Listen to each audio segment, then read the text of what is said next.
일본은 철저한 매뉴얼의 나라로 유명한데요. 기업의 업무 지침 및 고객 대응부터 재난 상황에 이르기까지 일본의 매뉴얼은 상상 이상으로 꼼꼼하다고 알려져 있습니다. 예상 가능한 범위 내에서는 거의 모든 상황에 대해 매뉴얼이 준비되어 있으며 우스갯소리로 화장실에 가는 방법에 대한 안내문에 이르기까지 상세한 행동 지침이 마련되어 있습니다. 그래서인지 일본 사회는 어지간한 재난 상황에서 쉽게 패닉에 빠지지 않습니다. 매뉴얼에 나와 있는 대로 행동하면 되기 때문입니다.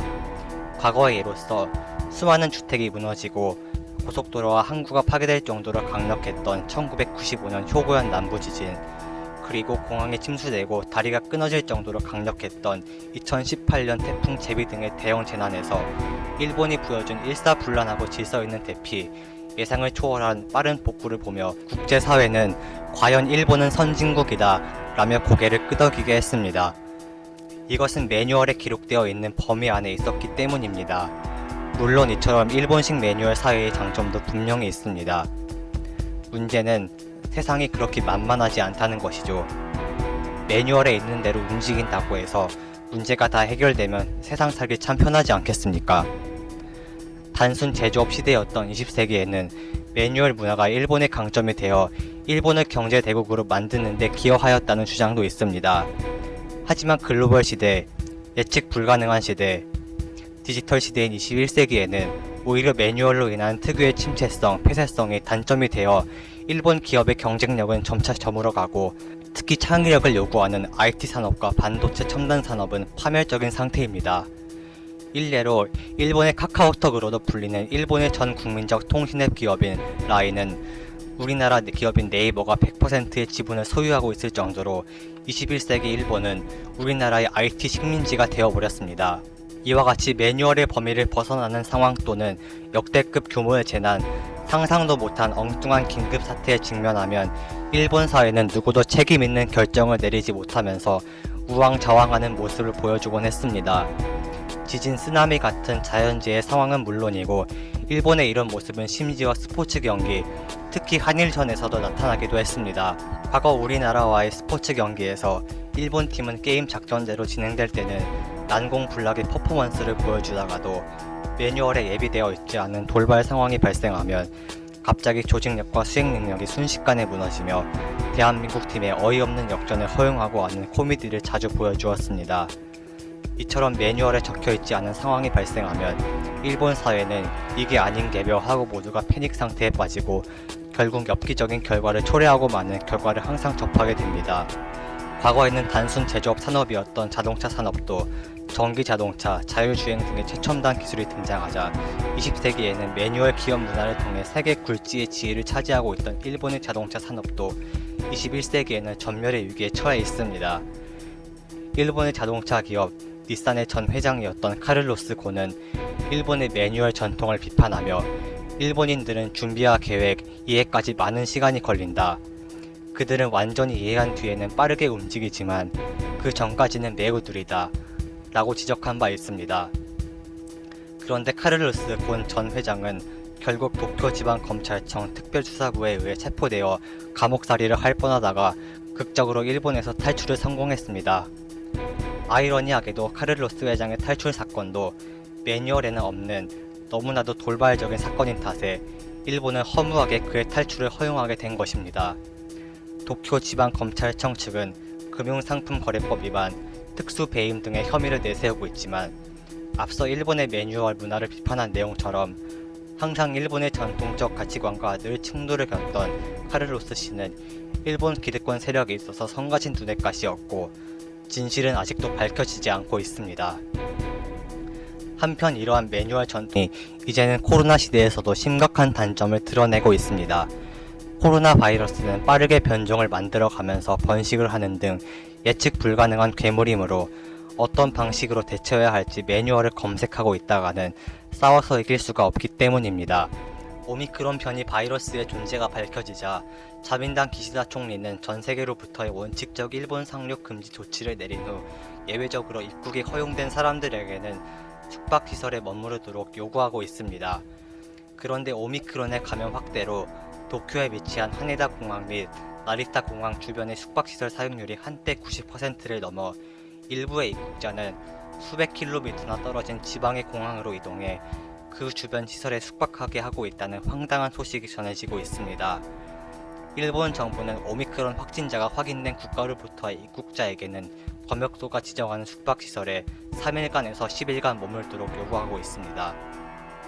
일본 정부 관계자에 따르면 나리타 공항과 하네다 공항 주변 시설에서의 수용 인원은 외국인 신규 입국을 원칙적으로 금지한 11월 30일에는 총 500여 명이었습니다만 11월 6일에는 5,200명으로 증가했고 12월 12일에는 6,300명에 달했습니다.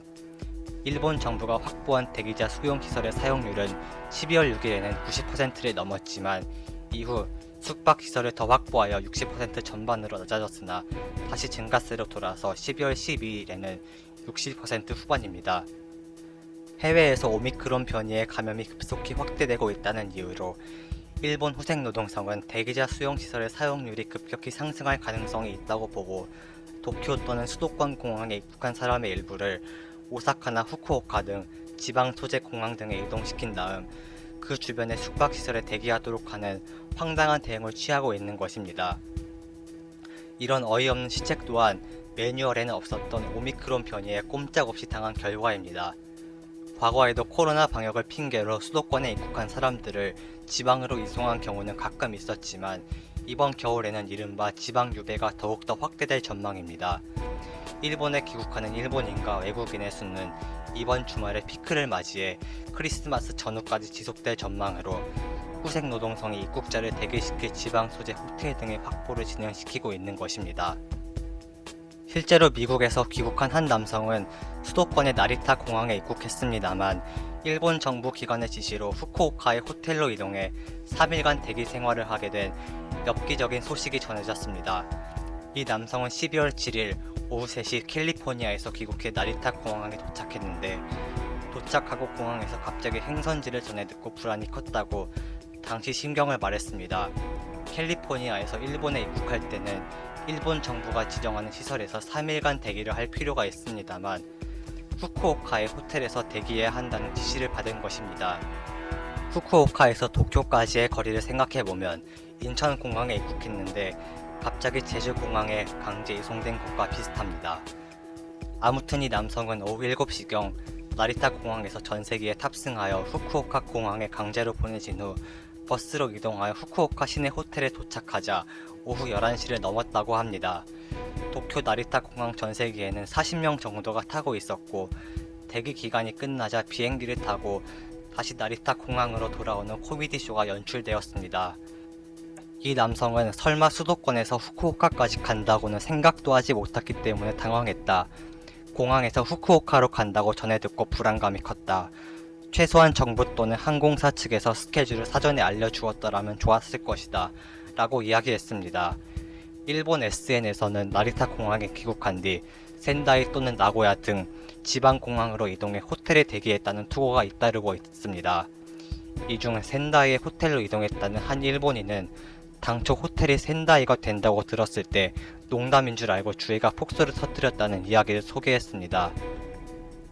도쿄에서 센다이의 거리는 서울과 부산 사이의 거리와 비슷합니다. 또한 나리타에서 간사이 공항으로 이동당했다는 한 여성도 밤 12시 반에 호텔에 도착했다며 4살인 딸과 함께 지방 유배에 대한 당혹감을 나타냈습니다.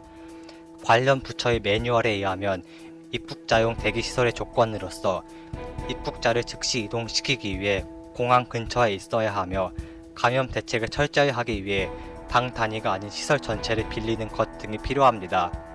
물론 두 조건을 만족하는 시설은 세계 어느 나라든지 현실적으로 부족합니다. 그런데도 공항 근처에 있어야 한다는 매뉴얼의 문구를 만족시키기 위해 오히려 도착한 공항에서 수백 킬로미터 떨어진 곳에 비행기까지 태워서 이동시킴으로써 오히려 감염 위험을 높여버린 코미디쇼가 연출된 것입니다. 공항 근처에서 조금 멀더라도 버스를 이용해서 도착한 공항에서 조금 멀리 떨어진 곳에 이동시킨다면 버스는 운행 중 환기라도 할 수 있지만 비행기는 환기가 불가능한 완전한 밀폐 공간이라는 사실에 비난이 쏟아지고 있습니다. 일본은 전통 문화가 풍부한 나라입니다만 이러한 매뉴얼 전통 같은 현대사회에 뒤떨어진 문화를 버리지 못함으로써 각종 재난 대책의 허점이 드러나고 있습니다. 풍부한 전통 문화를 통해 20세기의 비약적인 경제 성장을 이루어냈다는 주장도 있지만 대대적인 사회 개혁이 나서지 않는다면 일본 사회는 현대 글로벌 국제사회에 적응하지 못하고 도태될 위험에 처해 있습니다. 감사합니다.